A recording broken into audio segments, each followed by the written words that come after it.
ఓం శాంతి. అవ్యక్త బాప్దాత మురళి హెడ్లైన్: బ్రాహ్మణుల ముఖ్య సంస్కారం సర్వస్వ త్యాగి. మీ అందరి సంఘటనను విశేషంగా ఎందుకు పిలిపించారు? సంఘటన కొరకు ముఖ్యంగా 4 విషయాలు అవసరం. 1.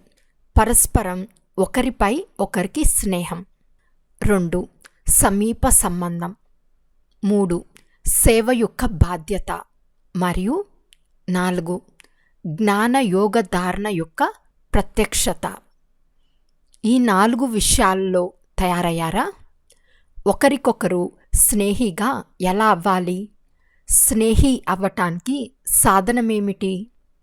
ఇక్కడ ఒకరికొకరు దూరమైపోతున్నారు.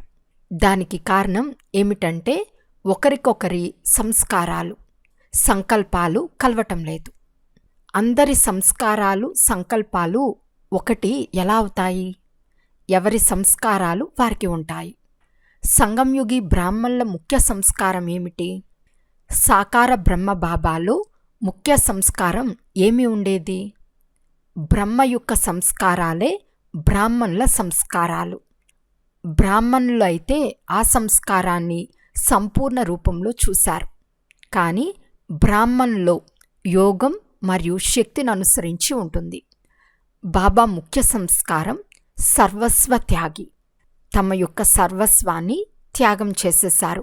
సర్వస్వ త్యాగి అవ్వటం ద్వారానే సర్వగుణాలు వచ్చేస్తాయి. నిరహంకారానికి గుర్తియే సర్వస్వ త్యాగి. ఇతరుల అవగుణాలు చూడకపోవటం కూడా త్యాగమే. త్యాగం యొక్క అభ్యాసం ఉంటే దీనిని కూడా త్యాగం చేయగలరు. సర్వస్వ త్యాగి అంటే దేహాభిమానాన్ని కూడా త్యాగం చేస్తారు. కనుక బ్రాహ్మణుల ముఖ్య సంస్కారం సర్వస్వ త్యాగం. ఈ త్యాగం ద్వారా ముఖ్యంగా ఏ గుణం వస్తుంది? సరళత మరియు సహనశీలత. ఎవరిలో సరళత, సహనశీలత ఉంటాయో వారు తప్పకుండా ఇతరులను ఆకర్షిస్తారు మరియు పరస్పరం స్నేహి అవుతారు. సరళత లేకపోతే స్నేహిగా కూడా కాలేరు. పరస్పరం స్నేహి అవ్వాలంటే పద్ధతి దేహసహితంగా సర్వస్వ త్యాగిగా అవ్వాలి. ఈ సర్వస్వ త్యాగం ద్వారా సరళత, సహనశీలత స్వతహాగానే వస్తాయి. ఇదే సర్వస్వ త్యాగికి గుర్తు. సరళత మరియు సహనశీలత గుణాలను సాకార బ్రహ్మబాబాలో చూశారు కదా. ఎంత జ్ఞానస్వరూపమో అంత సరళ స్వభావం ఉండేది. చిన్నపిల్లలతో చిన్నపిల్లల సంస్కారం, వృద్ధులతో వృద్ధుల సంస్కారం. మీ అందరి నడవడిక ద్వారా బాబా మరియు దాదా యొక్క చిత్రం కనిపించాలి. ఈ విధమైన నడవడిక ఉండాలి. చెప్పటం ద్వారా కాదు, నడవడిక ద్వారా చిత్రం కనిపించాలి. ఇప్పుడు మీలో ఏ విధమైన నడవడిక ఉంది? మీ నడవడిక ద్వారా బాబా యొక్క చిత్రం కనిపిస్తుందా? కనిపిస్తుంది, కానీ అప్పుడప్పుడు కనిపిస్తుంది. ఎప్పుడైతే ఆ స్థితులై సేవ చేస్తారో అప్పుడు మాట ద్వారా, ముఖం ద్వారా వీరికి జ్ఞానం ఇచ్చేవారు చాలా ఉన్నతమైన వారు అని భావిస్తారు. నడవడిక ద్వారా బాప్దాదా యొక్క చిత్రం అప్పుడప్పుడు కనిపిస్తుంది. మీరు కూడా ఒక కెమెరా. మీ కెమెరాలో బాప్దాదా యొక్క చిత్రం ముద్రించబడి ఉంది. దాన్ని అప్పుడప్పుడు మాత్రమే చూపిస్తున్నారు.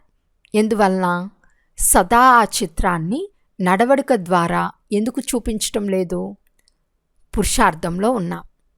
ఈ పురుషార్థం అనే మాట కూడా ఎంతవరకు నడుస్తుంది? ఎంత సమయం ఇప్పుడు పురుషార్థం చేస్తారు? మేము పురుషార్థులం అని అంతిమం వరకు అలా చెప్తూనే ఉంటారా? ఎలా అయితే ఇప్పుడు చెప్తున్నారో అలా అంతిమం వరకు చెప్తారా? పురుషార్థం అనే మాట ఇప్పుడు మర్చిపోవాలి. పురుషార్థం అంతిమం వరకు ఉంటుంది, కానీ ఆ పురుషార్థం ఇప్పుడు చెప్తున్న విధంగా ఉండకూడదు. పురుషార్థం అంటే ఒక్కసారి చేసిన పొరపాటు మరలా చేయకూడదు అని అర్థం. ఇలాంటి పురుషార్థం చేస్తున్నారా? పురుషార్థం యొక్క అర్థాన్ని ప్రత్యక్షంలోకి తీసుకురావాలి. పొరపాటుని మాటిమాటికి చేస్తే దాన్ని పురుషార్థం అని ఎలా అంటారు? పురుషార్థం యొక్క లక్ష్యం ఏదైతే ఉందో అటువంటి పురుషార్థిగా అయ్యే పురుషార్థం చేయాలి. ఇలాంటి పురుషార్థం యొక్క మాట తొలగించాలి. పురుషార్థి అవ్వటానికి కూడా పురుషార్థం చేయాలి. ఇలా ఉండకూడదు. ఒకరికొకరు స్నేహిగా ఎలా కాగలరు? కేవలం ఉత్తరాలు రాసుకోవటం, సంఘటనగా కలుసుకోవటం వీటి ద్వారా స్నేహి అవ్వరు. ఇది స్థూల విషయం. కానీ ఎప్పుడైతే సంస్కారాలు మరియు సంకల్పాలు కలుపుకుంటారో అప్పుడే స్నేహి అవుతారు. దాని పద్ధతి కూడా చెప్పాను. సర్వస్వ త్యాగి. సర్వస్వ త్యాగికి గుర్తు ఏమిటి? సరళత, సహనశీలత. ఈ విషయాలు ధారణ చేసినప్పుడే స్నేహి అవుతారు. సరళత రావటానికి కేవలం ఒక విషయం తప్పనిసరిగా వర్తమాన సమయంలో ధ్యాస ఉండాలి. వర్తమాన సమయంలో స్థితి అనేది పొగడ్త ఆధారంగా ఉంటుంది. గౌరవం మరియు నింద 2 మాటలు కదా. వర్తమాన సమయంలో చూస్తే స్తుతి ఆధారంగా స్థితి ఉంటుంది. అంటే కర్మ చేస్తూ దాని ఫలం యొక్క కోరిక లేదా లోభం ఉంటుంది. కర్తవ్య ఫలం యొక్క కోరిక ఎక్కువ పెట్టుకుంటున్నారు. స్తుతి లభించకపోతే స్థితి కూడా ఉండటం లేదు. స్తుతి ఉంటే స్థితి కూడా ఉంటుంది. ఒకవేళ నింద వస్తే స్థితి కూడా సమాప్తి అయిపోతుంది.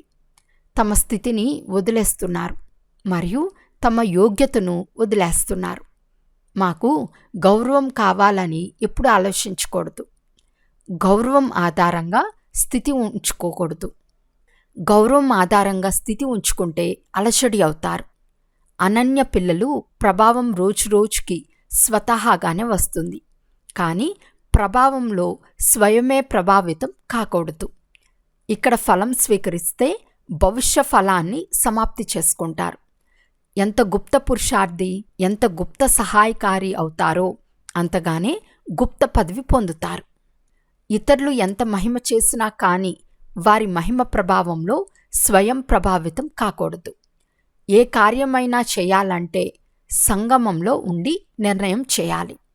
ఎందుకంటే మీరు సంగం యుగీలు కదా.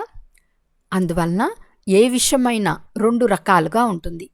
2 రకాలు సంగమంలో ఉండి నిర్ణయించాలి.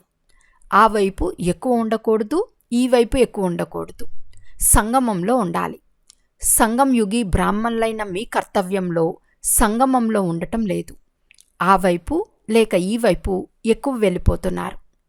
మీరు గృహస్థ వ్యవహారంలో ఉంటున్నారు మరియు సర్వీసులో కూడా సహాయకారిగా అవుతున్నారు.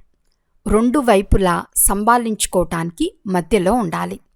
రెండిటి మధ్య స్థితిలో ఉండాలి. సంగమంలో ఉంటే రెండిటిని మంచిగా చేయగలరు. మీ తినటం, త్రాగటం, ధరించటం అన్నీ మధ్యస్థంగానే ఉండాలి కదా. అదేవిధంగా మధ్యస్థితిలో స్థితులై 2 వైపులా నిర్ణయం చేసుకుని నడవాలి. కొన్ని విషయాల్లో ఈ వైపు లేక ఆ వైపు విశేషంగా ఉంటున్నారు, కానీ మధ్యలో ఉండాలి. మధ్యస్థితి అనేది బీజం అనగా బిందువు. ఎలా అయితే బీజం సూక్ష్మంగా ఉంటుందో అలాగే మధ్యస్థితి కూడా సూక్ష్మంగా ఉంటుంది. దానిలో నిలబడే ధైర్యం మరియు పద్ధతి కావాలి. ఈ లక్ష్యం కూడా ఇచ్చారు. అక్కడక్కడ యజమాని అయి నడవాలి, అక్కడక్కడ పిల్లలై నడవాలి. ఎక్కడ యజమాని అయి నడవాలో అక్కడ పిల్లలుగా కాకూడదు. ఎక్కడ బాలకవ్వాలో అక్కడ యజమానిగా కాకూడదు. ఇక్కడ చాలామంది తప్పుగా అర్థం చేసుకుంటున్నారు. ఈ పరిశీలన బాగా ఉండాలి. బాలక్ అంటే పిల్లవాని స్థితి మరియు మాలిక్ అంటే యజమాని స్థితి 2 పూర్తిగా ఉండాలి. అందువల్లనే సంగమంలో ఉండాలి అని చెప్పాను. కేవలం పిల్లలుగా కూడా కాకూడదు, కేవలం యజమానిగా కూడా కాకూడదు. 2 గుణాలు ఉండటం ద్వారా అన్నిటినీ మంచిగా నడిపించగలరు. బాలక్ స్థితి అంటే నిస్సంకల్ప స్థితి. ఏ ఆజ్ఞ, సలహా లభించినా దాని ప్రకారం నడవాలి. యజమాని స్థితి అంటే మీ సలహా ఇవ్వటం. ఏ స్థానంలో యజమాని అవ్వాలో ఆ స్థానం మరియు విషయం చూడాలి. అన్ని స్థానాలలో యజమానిగా కాకూడదు. ఎక్కడ పిల్లలు అవ్వాలో అక్కడ ఒకవేళ యజమాని అయితే సంస్కారాల గొడవ వస్తుంది.